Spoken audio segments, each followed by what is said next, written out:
It's 5:05 and welcome into a Friday edition of the Carolina Journal News Hour on Charlotte's FM News Talk 107.9 FM WBT. I'm Nick Craig. Good morning to you. North Carolina's manufacturing sector reported one of the largest yearly job losses of any major industry. Unemployment rates have declined across North Carolina while overall employment increased in other sectors, according to some new data we're tracking this morning from the North Carolina Department of Commerce.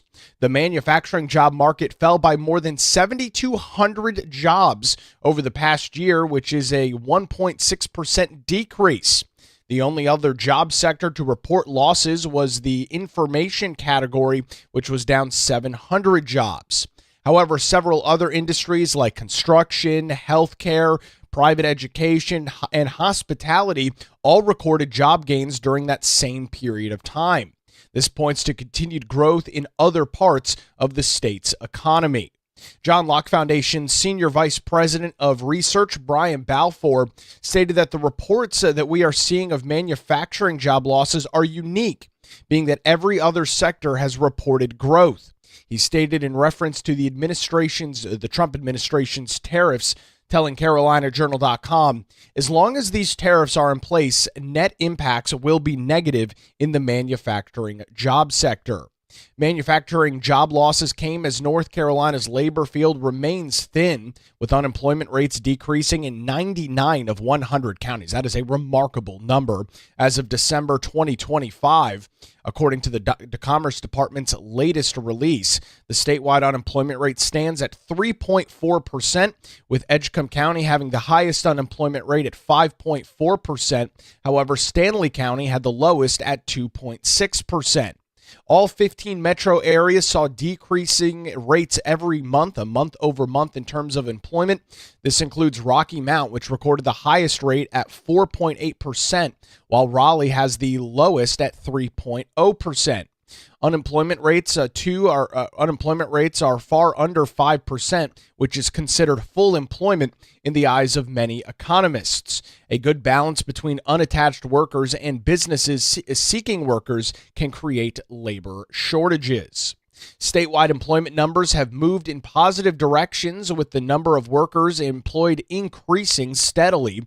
The number increased by some 36,000 jobs in December to more than 5.1 million, while the number of unemployed workers fell at around 39,000, a little over 39,000 compared to December of 2024.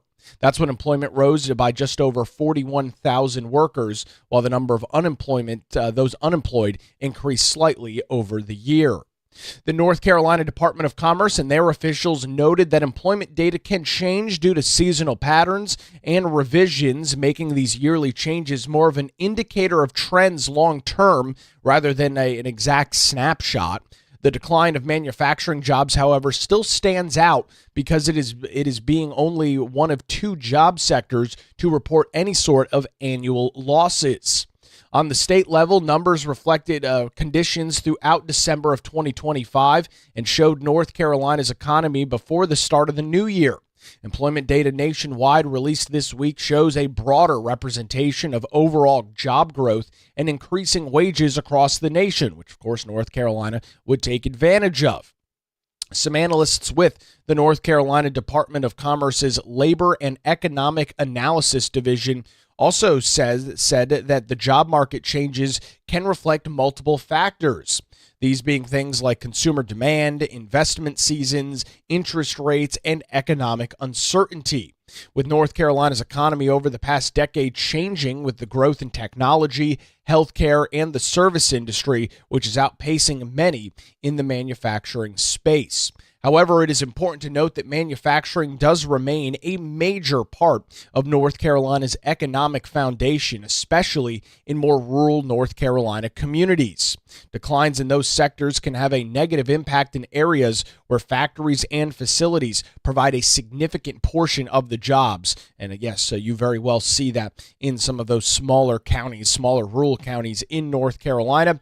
We've got some additional details on this, including the full press release from the North Carolina Department of Commerce. If you want to click in there and read about some various different sectors across the state, you can do that over on our website, carolinajournal.com. The story's headline: North Carolina loses 7,200 manufacturing jobs in 2025, says NC Commerce.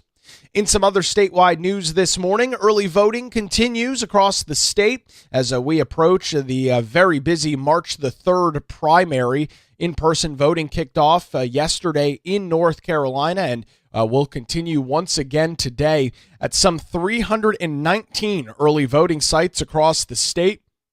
That is actually a 6% increase from 301 sites that operated in May of 2022, the last mid-year primary election.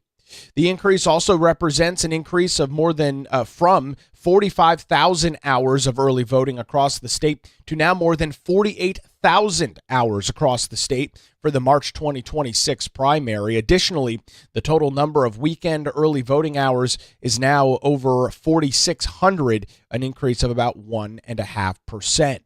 State Auditor Dave Bolick said in a press release that separate reporting from independent researchers and news organizations shows that there will be more on-campus early voting sites this year compared to what we saw back in May of 2022. And if you're scratching your head and wondering why I'm saying May of 22 and not March of 22, you'll remember back that year there was some litigation, some lawsuits that actually delayed the primary that was scheduled to take place in March and bumped that all the way back to May. Dr. Chris Cooper of Western North Carolina University said the 2026 primary will have one more college and university site than the 2022 primary. When counting community colleges, there will be 10 on-campus early voting sites this year compared to 9 that existed in 2022. Cooper told that to the Raleigh News and Observer. There also has been some controversy with early voting on campuses. We've covered this over the last couple of weeks. The College Democrats of North Carolina and 4 individual students working with Democrat operative Mark Elias's law firm were seeking some judicial relief to have early voting sites added to the University of North Carolina at Greensboro, North Carolina A&T State University, and Western Carolina University. The group filed a lawsuit to have those sites added after the State Board of Elections adopted its plans back on January the 13th to not have early voting sites at those locations. A federal judge denied the College Democrats' request for an injunction that would mandate early voting sites on 3 North Carolina public university campuses. According to the judge at the time, an injunction, quote, would risk causing voter confusion, according to that court order. Dr. Andy Jackson, the director of the John Locke Foundation Civitas Center for Public Integrity, responded to the students' claims in a recent Carolina Journal column, saying, first, it is important to note that despite reports of early voting sites being, quote, axed, North Carolina will have more sites for 2026 than they did in the last midterm primary in 2022. Jackson added, why close any site at all? Early voting sites cost county election boards money. While there is a disagreement about the exact amount, both Democrats and Republicans on the Jackson County Board of Elections agreed that they would save between $6,000 and $20,000 by operating 4 sites instead of 5. Operating 4 sites instead of 5 would also allow election officials to avoid spreading their staff too thin. The Jackson County board members have also expressed concerns about access to the Western Carolina University site for voters that are not affiliated with the university. 17 counties across the state increased their number of early voting sites, total sites, from 2022 to 2026. Counties that increased those include Alamance, Bertie, Bladen, Buncombe, Forsyth, Guilford, Harnett, Hertford, McDowell, Mecklenburg, Orange, Pitt, Sampson, Union, Wake, Wayne, and Wilson counties. With State Auditor Dave Bolick saying in a press release, North Carolina County Board of Elections and the State Board of Elections have expanded voter access for the 2026 primary election. Keep voting accessible for all eligible voters while not budging on security and election integrity is a key to conducting secure and fair elections. I encourage everyone who is eligible to go out and cast a vote.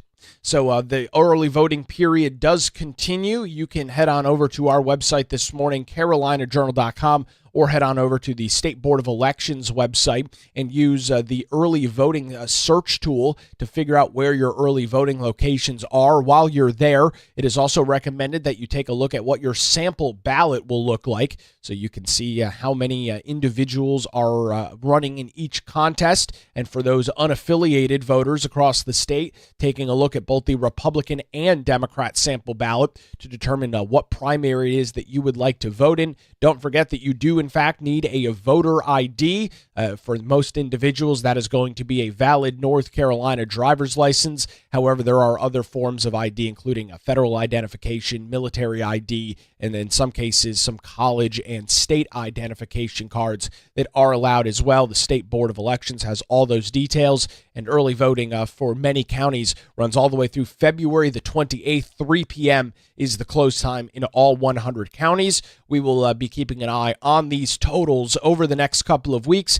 Dr. Andy Jackson from the John Locke Foundation and others will join us to walk us through what those trends and totals are looking like as we approach the March the 3rd primary. It's now 5:16 on the Carolina Journal News Hour, Charlotte's FM News Talk, 107.9 FM, WBT. We will head over to the traffic center, get a look at your Friday morning commute with Boomer Von Cannon. Hey, thank you, Nick. Good.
It's 521. Welcome back to the Carolina Journal News Hour. Charlotte's FM News Talk, 107.9 FM, WBT. I'm Nick Craig. Good Friday morning to you. Earlier this week in Raleigh, state lawmakers put Charlotte and Mecklenburg County officials on blast over crime and public safety concerns across our state's largest city. There were some questions, however, leading into that committee hearing, how much lawmakers were going to be allowed to talk about the story that brought Charlotte so much national attention in late August of 2025, the horrific, the brutal murder of Irina Zarutska aboard the Charlotte light rail. A protective order had been put in by a federal judge to attempt to limit some of the information that has been released publicly thus far. To walk us through where we stand on that this morning, there was an interesting update this week. Mitch Kokai from the John Locke Foundation joins us on the Carolina Journal News Hour. Mitch, we've covered this story probably 3 or 4 times over the last few weeks leading up to this hearing that lawmakers played out Monday of this week. What's the latest that you're learning from the federal courts?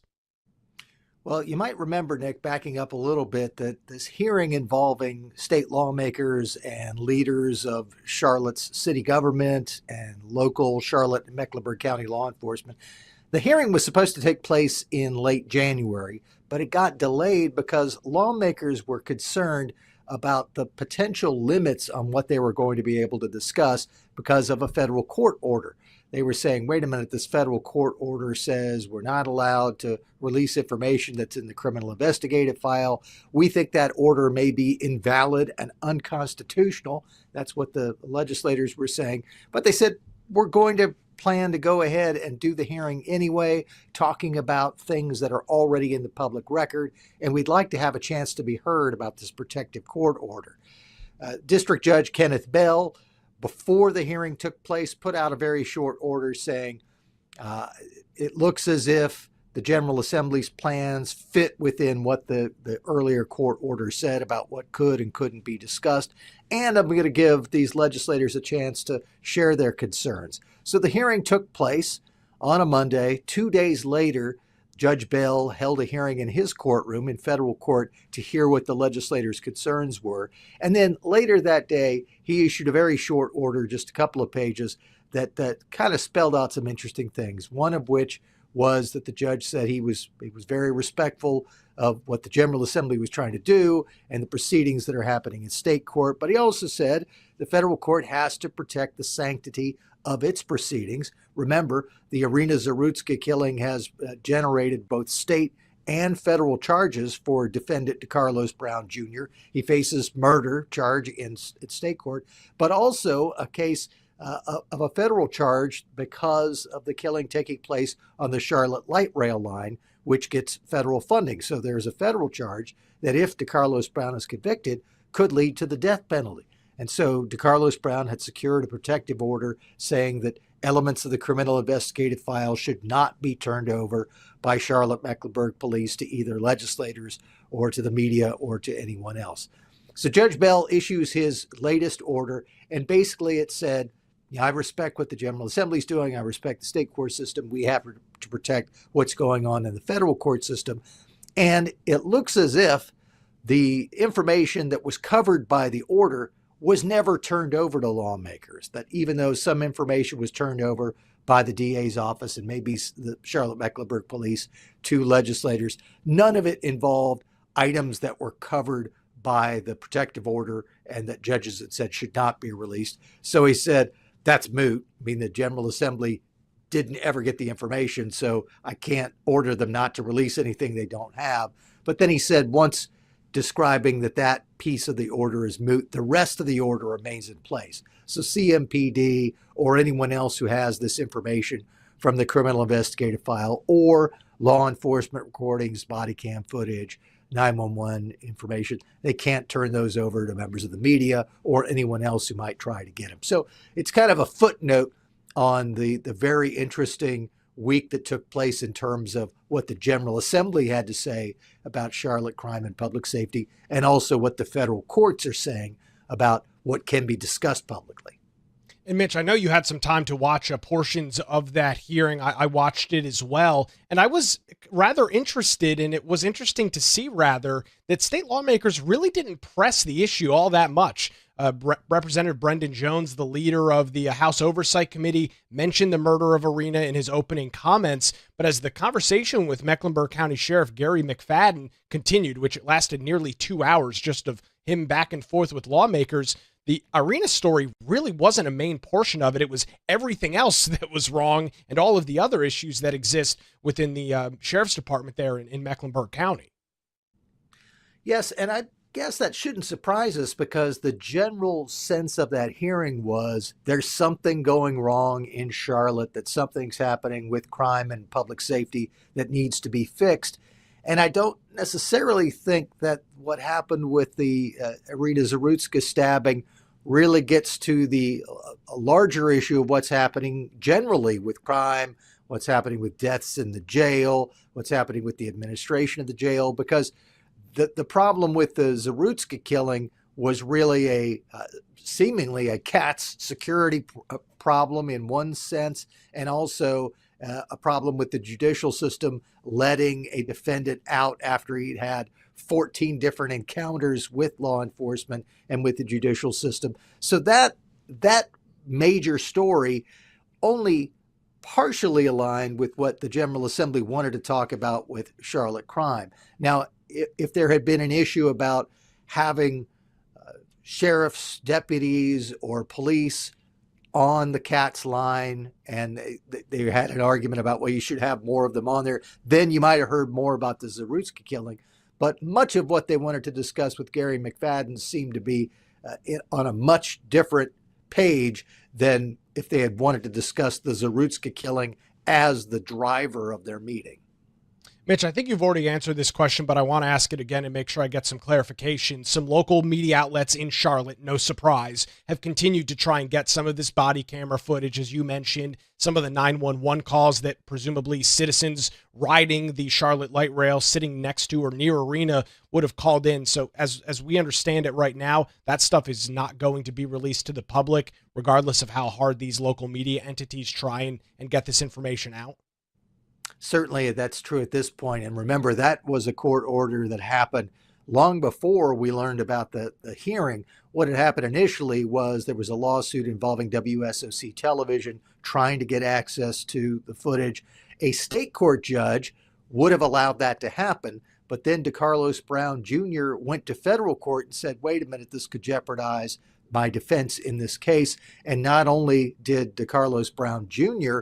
Ask for a protective order, but then the U.S. attorney who's prosecuting Brown on the federal charge also went to the federal court and said, yes, that's right, we should not allow this information to be released. And the U.S. attorney has also been on board when DeCarlos Brown Jr. tried to get an order blocking the General Assembly from releasing anything that might have been in the criminal investigative file. So it doesn't seem to be that there's a major difference of opinion from the two opposite sides in the federal court case about what should happen. Both of them agreeing, both the defendant and the prosecutor from the U.S. Attorney's Office, saying this information should not be released to the public because it could taint the criminal case in the federal trial. And that applied to all of the body cam footage, the 911 calls, but also anything that was part of the criminal investigative file. In fact, when the later order came out in mid-January, basically the magistrate judge who had initiated the first order said, I've already ordered that some stuff can't be released. To the extent there's anything else in the criminal investigative file that wasn't already covered in my earlier order, I'm going to cover it now. And District Judge Kenneth Bell basically confirmed that, with the exception, as we've mentioned earlier, of saying that the piece that related to legislative leaders is now moot because they never got any of the information that was covered in the order in the first place. As Mitch already mentioned, there are two different legal cases that we are going to continue to follow here. A murder charge taking place in state court, and on the federal side, which is what we've been talking about this morning, essentially terrorism on mass transportation, mass acts of violence on mass transportation, which goes back more than 100 years since that's federal law has been on the books. We'll keep a close eye on both of those details over on our website, carolinajournal.com. We appreciate the update this morning. Mitch Kokai from the John Locke Foundation joins us on the Carolina Journal News Hour.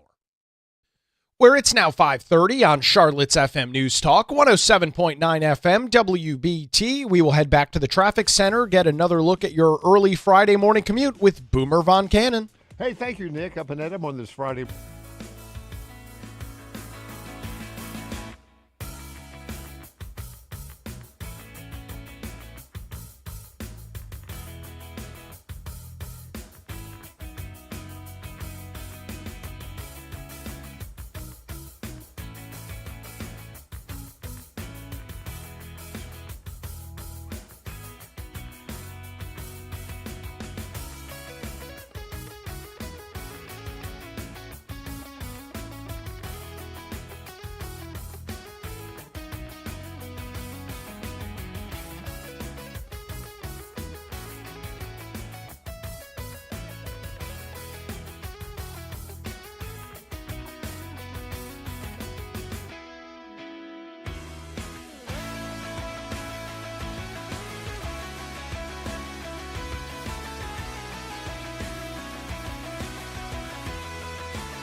It's 5:37. Good Friday morning to you. Welcome back to the Carolina Journal News Hour. Charlotte's FM News Talk, 107.9 FM, WBT.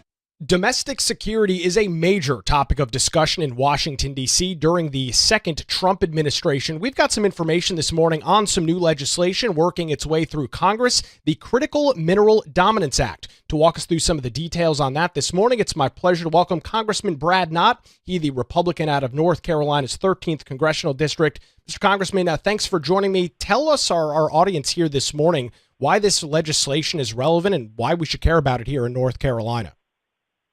Absolutely, and thank you for having me. It's an important topic. It's one that a lot of people have heard sort of the basic parameters and the buzzwords, rare earth minerals, critical materials, critical minerals, the supply chain. Why is all this important? And the essential thesis is that our modern world will be one that fuses technology with everyday life in ways that many of us can't really comprehend at this point. But if we fall behind, whether it's with AI, whether it's with securing the computing power we need to have, whether it's securing these materials that go into the machines and the processing power, then we will be at the mercy at whoever controls these procurements. And right now, we have one formative foe, really, and that's China. And China is not one of our friendliest neighbors around the world. They, by just about every metric, are an adversary. They do not have our best interests in their heart. And so we have to be proactive in securing not just supplies domestically and abroad, but the ability to extract them and to process them and then to manufacture them here in the United States. And that's what this legislation is aimed at. And I believe that the final title, Nick, just so you can have it, it's been amended to Securing America's Critical Minerals Supply Act. It sounds a little bit more polished, I guess, but it's a top to bottom review, and it streamlines the kind of the first chapter of procuring and utilizing these important materials. Well, Congressman Knott, many listening to the program this morning, they may even be listening on a smartphone app or via a podcast app. The only way that is possible, the phones that we're carrying around in all of our pockets, is in large part due to some of these rare minerals that, as you already highlighted, are coming from relatively adversarial nations like China. I would think if you and I walked around the street and asked people, hey, could you live without your smartphone? They'd say no, yet we're relying on a foreign nation for it. That's right. And obviously, everyone knows how important our ability to manufacture defensive capabilities is, and sometimes offensive capabilities. And whether you're talking about F-35 fighter jets, laser guidance systems, radar capacities, missile detections, whatever it may be, we are very dependent on these materials. But then you go into everyday civilian life, whether we're talking about stoplights, cell phones, drone use, first responder tools. They are very dependent on these materials as well. And so modern life going forward in the next 100 years will be dependent on whoever controls these materials. And China has been unbelievably aggressive in trying to secure monopolies around the world, not just within their own borders, but around the world. I was meeting with a drone manufacturer who's a very proficient North Carolina business and enterprise. They do civilian use, they do military use, they do law enforcement use. And even with the robust help of the Trump administration trying to bring some of these processes back to the United States, a supplier to our military, this drone company, said we still have to utilize Chinese parts because we are so far behind on these critical elements and bringing them into the United States. So it's a vital process. It's important for our future. It's important for our present. And this bill goes a long way in helping us achieve what we need to do.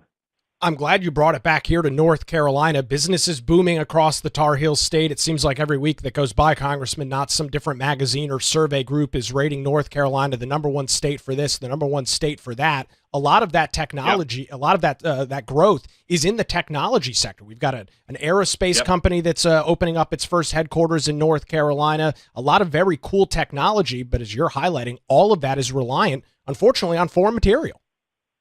That's exactly right. And, there's a more nefarious component here that we are trying to override. And, in many ways, the United States has made itself way too accessible to our foreign adversaries.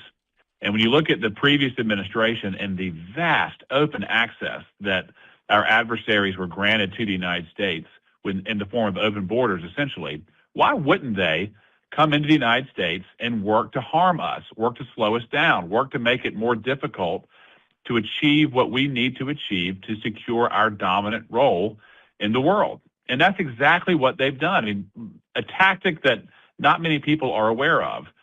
The Chinese Communist Party, in many respects, backs the green movement around the United States. Now, I'm not talking about those who are engaged in civil debate and people who want to steward the environment. I'm talking about the militant left environmental lobby that will sue you if you so much as break ground on a residential home building project. A lot of the think tanks, a lot of the law firms, a lot of the aggressive actors that want to disrupt any type of economic activity, they're backed by our adversaries. And it's very nefarious. And again, if we can't get past the fear of disturbing the ground, we're going to be set back in a monumental way. And that's not what we're about right now. I'm so glad you brought that up, because I think there's a common misconception that the United States, our continental U.S., does not have any of these rare earth minerals. They have to be mined overseas. They have to be mined in places like China. But Congressman Knott, as you're aware, that's just not the case. Yep. It's so much regulation, whether it's the EPA or states like California and Wyoming, where a lot of these materials are deposited, that just don't allow any of this progress to happen. That's exactly right. Look at the energy space, right? I mean, we have the technology, we have the ability, we have world-leading engineers in terms of building and constructing nuclear power plants. Nuclear power plants are going to be required by an order of magnitude to maintain the baseload demands of our society going forward. You would think that the far left would be robust in their enthusiasm for nuclear power. You can have tremendous amounts of generation with zero carbon. But what happens as soon as there's a plan announced for a new nuclear plant? It is flooded with lawsuits from environmental groups. Again, it just demonstrates the general hostility that a lot of these far left groups have for American progress. And again, probably not all of them, but a good chunk of them are funded by groups who are hostile towards the United States. And when you talk a step further, not just building plants, but extracting minerals that are required for energy generation, for industry, for sort of a 21st century economy and beyond. Again, the EPA has been weaponized to stop any disturbance of various pieces of property and real estate around the United States. And one good example, right here in North Carolina, there is some of the largest lithium deposits in the country. And what we're trying to do is enable a very efficient and effective extraction mechanism, relying on the fact that, lithium is one of those critical elements that goes in everything, from EVs to modern equipment on the battlefield. We should be pulling that out of the ground now. We should be using that to bolster our own economy. We shouldn't be enriching our adversaries. And there is a way to do it. There's a way to do it responsibly, ethically, so that local communities can buy in, local communities can prosper, and that the country will ultimately be more successful. And that's what we're hoping to achieve here. Congressman Knott, back to Washington, D.C. Is this bipartisan legislation? Is this something that the Democrats are fighting the Republican majority on? Where do we stand across party lines with this issue? And unfortunately, everything seems to be partisan right now. I think that there's a real effort to posture before we head to midterms, and the Democrats are not incentivized to help us with anything. And I'm sure you've seen that materialize in recent weeks. But my hope is that we can recognize the need, we can recognize the solution, and that we can move forward together. And so it's obviously paramount that we do it, and everything seems to be squeaking by just the slightest margin in the House, and then it gets stalled in the Senate. So we'll see what happens. The Senate will have to deal with it when they come back into session next week or the following week.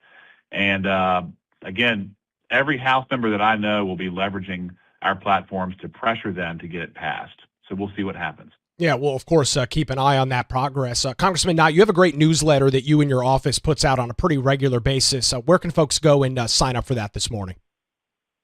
Excellent. Well, we have links to every social media platform, whether it's X, Facebook, Instagram, Rumble, YouTube. We've got a footprint pretty squared away there. The best way to do it is just Rep Knott, REPKNOTT. They can go to our official website, and our newsletter is pretty accessible, and you can sign up, just put your email address in, and you will get, whenever we send one out, it'll hit your mailbox. And I always tell people who are listening, whenever you're in Washington, please reach out to our office. We'd love to entertain. We'd love to have you come by. I would love to meet you if the schedule allows. And of course, whether it's a Capitol tour or a White House tour, we'd love to do our part to help you whenever you're in town. Congressman Knott, we appreciate all of the very insightful information this morning. Thanks for joining us on the Carolina Journal News Hour. Thank you for having me. That's Congressman Brad Knott joining us here this morning on Charlotte's FM News Talk, 107.9 FM, WBT. It's now 5:49 on the Carolina Journal News Hour. We'll head on over to the traffic center, get another look at the roadways with Boomer Von Cannon. Hey, thank you, Nick. We're looking good.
It's 5:53. Welcome back to the Carolina Journal News Hour. Charlotte's FM News Talk, 107.9 FM, WBT. Let me quickly tell you about the John Locke Foundation's Carolina Liberty Conference. It's coming up here in just a couple of weeks, February the 27th and 28th at the State View Hotel in Raleigh. Our 2026 Liberty Conference brings together policymakers, scholars, community leaders, and citizens from across the state to explore the challenges and opportunities of advancing freedom in today's political and cultural climate.